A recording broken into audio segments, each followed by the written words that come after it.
The origins of Satan.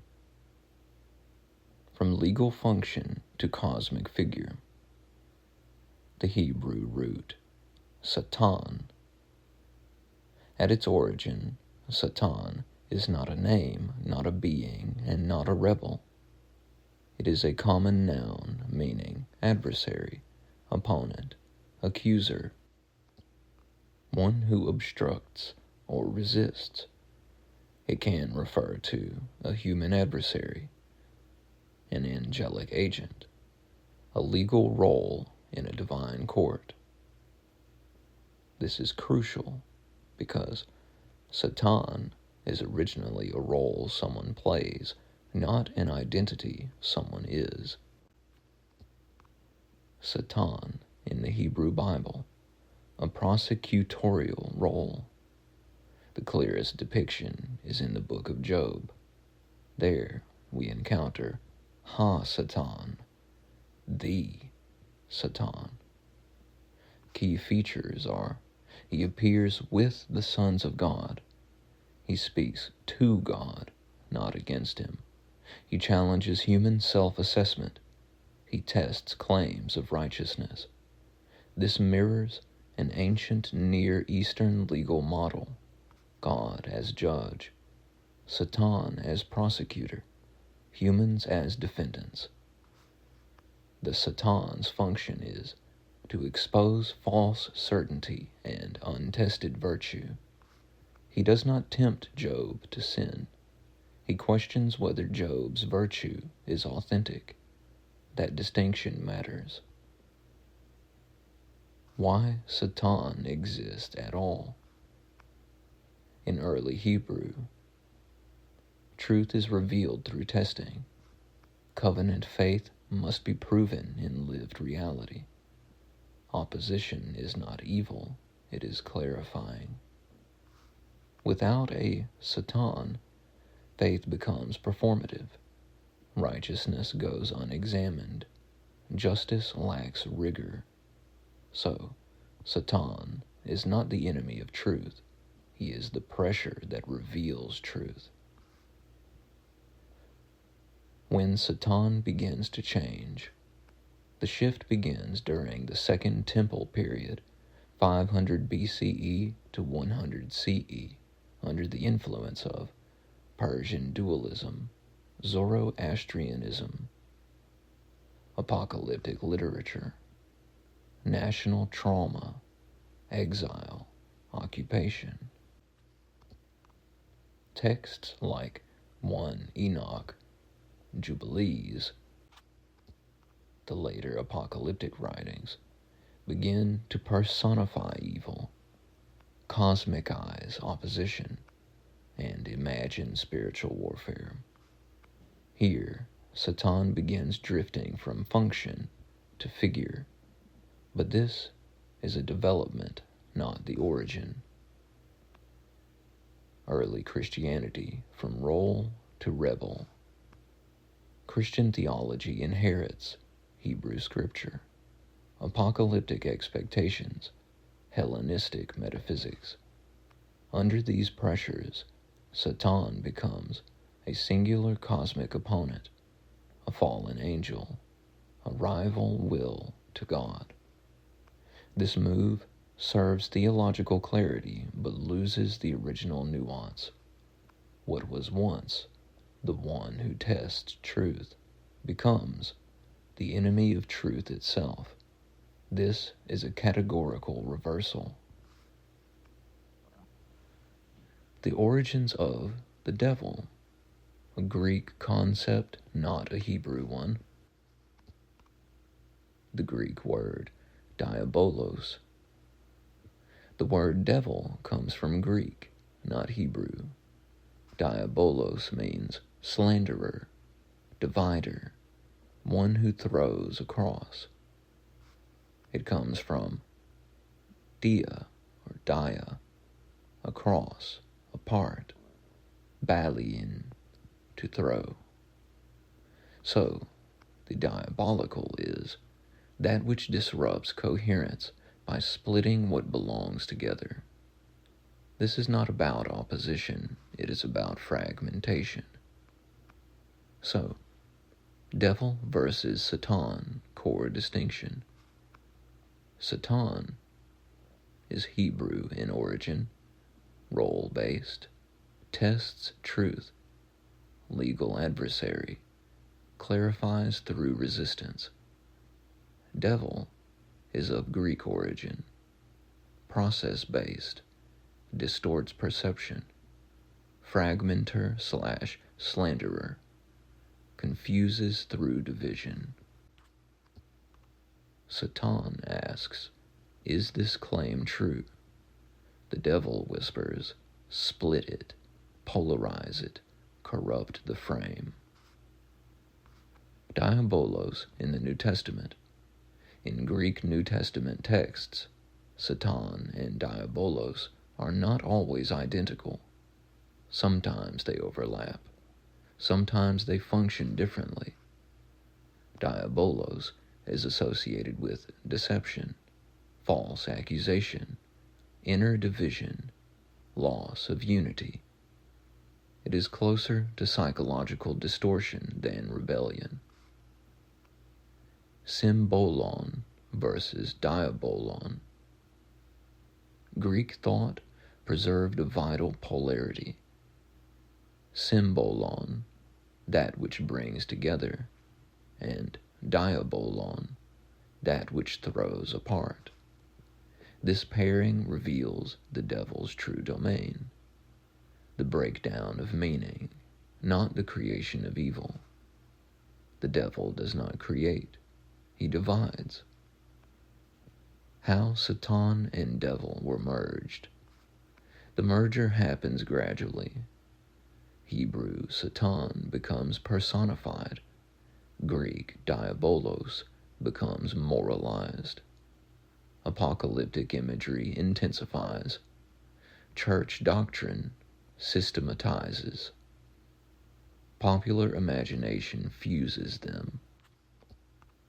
By the Middle Ages, it had become that Satan equals devil equals absolute evil. Internal processes become external enemies. Fear replaces discernment. But this fusion is theological, not linguistic. What is lost in the merger? When Satan and devil are collapsed into one figure, testing is confused with temptation. Discernment is mistaken for rebellion. Inquiry is labeled disobedience. Inner fragmentation is blamed on external beings. And most dangerously, truth becomes fragile. It had become that anything that must not be questioned must be defended by force.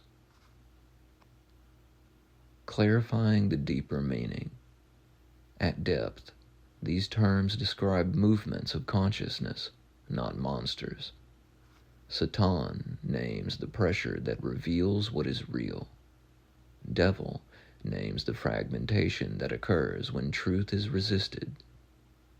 Neither requires belief in literal beings to remain meaningful. They are maps of human experience. Satan originally exists to serve truth, not oppose it. The devil originally describes division, not sovereignty. Their fusion reflects fear of complexity, not revelation. Silencing inquiry contradicts both concepts at their root. Sin, from missing the mark to moral weapon and back again. Few words have been more compressed, moralized, and weaponized than the word sin. What began as a humble description of human limitation gradually became a metaphysical stain, then a mechanism of control, and finally, through careful recovery, a doorway back into clarity, humility, and mercy. To understand sin rightly is not to excuse harm, but to restore proportion. the oldest roots, Hebrew origin, chata, the primary Hebrew root behind sin. Its earliest meanings are practical, not moral. To miss, to fail, to go astray, to fall short of an intended goal. It was used for missing a target, failing in a task, making an error of judgment. Only later does it acquire ethical weight. In other words, sin begins as misalignment, not wickedness. The emphasis is on deviation, not corruption. Sin in the Hebrew Bible, relational, not ontological. In early Hebrew thought, sin is something one does, not something one is. It disrupts relationship, not essence. It can be acknowledged, corrected, repaired. There is no doctrine of total depravity here. There is responsibility, but not inherent contamination. The logic is covenantal. You missed the path. Return. Not, you are the problem. Greek thought. The Greek term, hamartia, when Hebrew scriptures were translated into Greek, chata was rendered as hamartia. This word comes from archery. It means missing the mark, failing to hit the target, falling short on an intended aim. The implication is teleological. There is a purpose. You aimed, but did not yet arrive. Again, no moral hysteria, just miscalibration. Greek philosophy and sin. In classical Greek philosophy, moral failure comes from ignorance, not evil. Error results from incomplete understanding. Growth comes through correction and insight. Sin here is closer to immaturity than malice. Latin shift from error to offense. The Latin translation, peccatum. When Christianity moved fully into Latin, hamartia was translated as peccatum. This is where the tone begins to change. Peccatum carries connotations of fault, transgression, offense, breach of law. The focus shifts from missing an internal aim to violating an external rule. This linguistic shift subtly changes theology. Sin becomes juridical. Under Roman influence, law becomes the dominant metaphor. God becomes judge. Sin becomes crime. Salvation becomes acquittal. This is not inherently wrong, but it is incomplete. What is lost is developmental understanding, context, and compassion for process. Medieval period, ontology and control.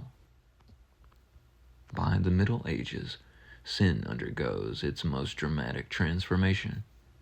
It becomes a state of being, inherited, totalizing, morally polluting. With doctrines like original sin, sin is no longer merely misalignment. It is now a condition one is born into. This creates a fragile anthropology. Humanity is broken by default, and fragile systems require strong authority. The psychological dimension, unintended truth. Ironically, medieval theology preserved an unconscious truth. Sin came to describe compulsive patterns, repeated misalignment. Behaviors people could not stop despite knowing better. In modern language, we could call this conditioning, trauma, ego identification, or unconscious behavior. The problem was not the observation, it was the interpretation. Sin was treated as moral failure instead of misdirected consciousness. The modern recovery, sin as misalignment again. With modern psychology, philosophy, and historical scholarship, something old quietly returns. Sin is increasingly understood as acting from fear instead of truth, choosing separation instead of connection, mistaking illusions for reality. This returns us, remarkably, to the beginning. Not condemnation, not damnation, but course correction. What sin truly names at depth. At its deepest level, sin refers to living out of alignment with what is true, whole, and life-giving. It is not the opposite of holiness. It is the absence of clarity, and clarity can be restored. Sin was never meant to be a verdict pronounced over humanity. It was a diagnostic word, a gentle one, naming the space between where we aim and where we land. It described the human condition not as fallen beyond hope, but as learning, adjusting, and returning. When sin became a weapon, it lost its healing function. When it became identity, it obscured dignity. But when it is understood as misalignment, it becomes an invitation rather than a threat. To recognize sin rightly is not to bow in shame, but to straighten one's aim. It is not to fear judgment, but to welcome guidance. It is the quiet moment of realization that says, I see now. I can choose again. And in that choosing again, without fear, without condemnation, what was once called sin gives way naturally to wisdom, mercy,